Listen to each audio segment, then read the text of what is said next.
ये अघोषित इमरजेंसी है। इमरजेंसी का दौर जो था उसमें घोषित इमरजेंसी था, यह अघोषित इमरजेंसी है और सारी संस्थाओं को समाप्त किया जाए। देखिए जो संस्था रद्द हो गई है सर। देखिए, राहुल गांधी जी के संबंध में हड़बड़ी में 24 घंटे के अंदर जिस प्रकार से फैसला लिया गया वह इसको दर्शाता है कि केंद्र की जो सरकार है वो हताशा में, बौखलाहट और बौखलाहट में इस तरह की कार्रवाई की जा रही है। आखिर लोकतंत्र है, उसकी कोई प्रक्रिया होती है।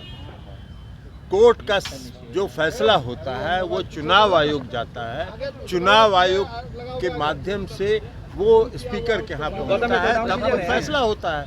अब ये 10 घंटा के अंदर सारी प्रक्रिया पूरी कर ली जाए तो इससे साफ झलक रहा है कि इसमें केंद्र सरकार की कहीं न कहीं भूमिका है, सक्रिय भूमिका है, और यह भूमिका जो निभाया है केंद्र सरकार ने वो बौखलाहट में निभाया है।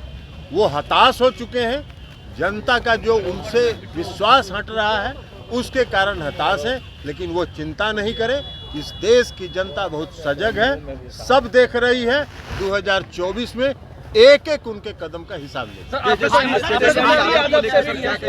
तेजस्वी यादव को लेकर क्या कहिएगा? भाई तेजस्वी यादव जी के बारे में वही हो रहा है।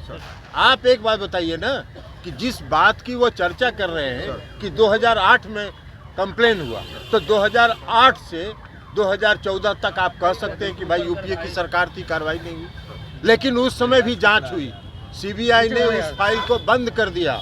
लेकिन 2014 से तो आपकी सरकार थी, अगर उसमें कुछ साख था तो क्यों नहीं कर रहे थे?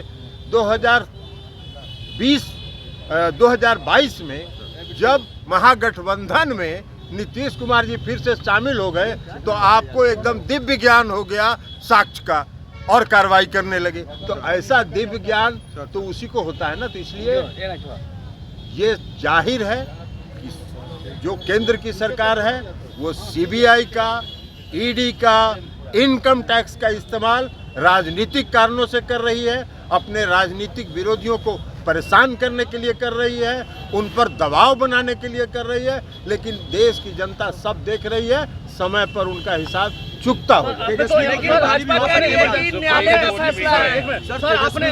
और एक बात और जान लीजिए कि 14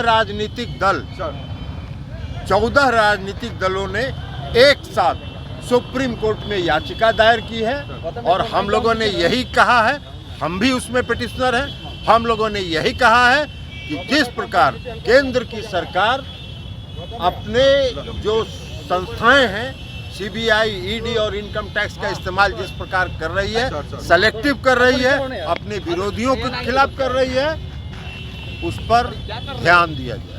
और सुप्रीम कोर्ट ने 5 अप्रैल को तिथि निर्धारित कर दिया है उसकी सुनवाई। आपने इमरजेंसी का भी दौर देखा है, अब इस दौर को कैसे कहेंगे? ये अघोषित इमरजेंसी है।